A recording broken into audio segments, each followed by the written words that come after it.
دوستو، آج میں آپ کو ایک حکمت بری کہانی سناتا ہوں۔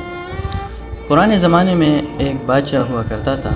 انہوں نے اپنے رعایا میں یہ اعلان کیا، یعنی اپنی ریاست میں، کہ آپ میں سے جو بھی کسی کو اچھی بات یا عقل مندانہ بات بتائے گا تو انہیں انعام کے طور پر 400 دینار دیا جائے۔ اسی طرح یہ بات طے ہوئی اور اگلے دن بادشاہ اپنے وزیروں اور محافظوں کے ساتھ اپنے ملک کا جائزہ لینے کے لیے نکل گئے۔ تو بادشاہ نے راستے میں ایک بزرگ خاتون کو دیکھا۔ وہ زیتون کا درخت لگا رہی تھی۔ تو جیسے ہی بادشاہ اس بزرگ خاتون کی طرف گئے تو ان سے کہا کہ آپ کی عمر کتنی ہے؟ تو اس بزرگ خاتون نے جواب دیا کہ بادشاہ سلامت، میری عمر 90 سال ہے، یعنی 90 سال۔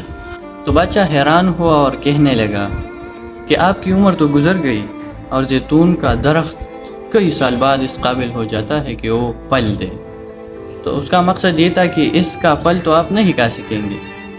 تو وہ بزرگ خاتون مسکرانے لگی اور بادشاہ سے کہنے لگی کہ اے بادشاہ سلامت، آج جو ہم زیتون کا پھل کھا رہے ہیں یہ تو کئی سال پہلے ہمارے بزرگوں نے اس مقصد کے لیے لگائے تھے کہ ہمارے آنے والے نسل کھائیں گے، حالانکہ انہیں معلوم تھا کہ یہ پھل ہم نہیں کھا سکیں گے۔ اس لیے میں نے بھی یہ لگایا اس مقصد کی خاطر کہ انہیں ہمارے بچے کھائیں گے، یعنی آنے والی نسل۔ تو بادشاہ کو وہ بات بہت پسند آئی اور انہوں نے اپنے وزیر کو حکم دیا کہ انہیں 400 دینار انعام کے طور پر دیا جائے۔ جب انہیں انعام مل گیا تو وہ بوڑھی عورت بہت خوش ہوئی اور مسکرانے لگی۔ تو بادشاہ نے کہا، آپ پھر کیوں مسکرا رہی ہو؟ تو اس بوڑھی عورت نے جواب دیا کہ دیکھو، میں نے آج ہی زیتون کا درخت لگایا اور اس کا پھل آج ہی پا لیا۔ تو بادشاہ کو یہ بات بھی بہت پسند آئی اور انہوں نے اپنے وزیر کو دوبارہ حکم دیا کہ انہیں اور 400 دینار دیا جائے۔ جب انہیں دوبارہ انعام مل گیا تو وہ بوڑھی عورت پھر مسکرائی۔ تو بادشاہ نے تیسری بار اس سے کہا کہ اب کیوں مسکرا رہی ہو؟ تو اس بوڑھی عورت نے جواب دیا کہ دیکھو، اگر دیکھا جائے تو زیتون کا درخت سال میں ایک دفعہ پھل دیتا ہے، اور میں نے آج ہی لگایا، اس کا پھل 2 دفعہ مل گیا مجھے۔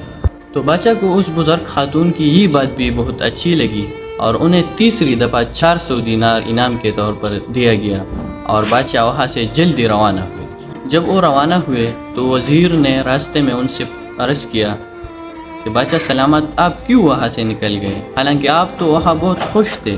تو بادشاہ سلامت نے ان سے کہا، اگر میں وہاں رکتا تو ریاست کا سارا خزانہ خالی ہو جاتا، لیکن اس بزرگ خاتون کی حکمت بری باتیں ختم نہیں ہوتی۔ دوستو، کہانی کا مقصد یہ تھا کہ نرم لہجہ اور اچھی باتیں دشمن کو بھی دوست بنا لیتا ہے، اور ہمیں چاہیے کہ ہم اپنے بزرگوں کے ساتھ بیٹھیں، ان کے ساتھ وقت گزاریں، کیونکہ ان کی باتیں حکمت سے بری ہوئی ہوتی ہیں۔ تو دوستو، عرض یہ تھا کہ اگر کسی کا دل جیتنا ہے تو وہ مال و دولت سے نہیں بلکہ اچھی باتوں اور نرم لہجے سے جیتا جا سکتا ہے۔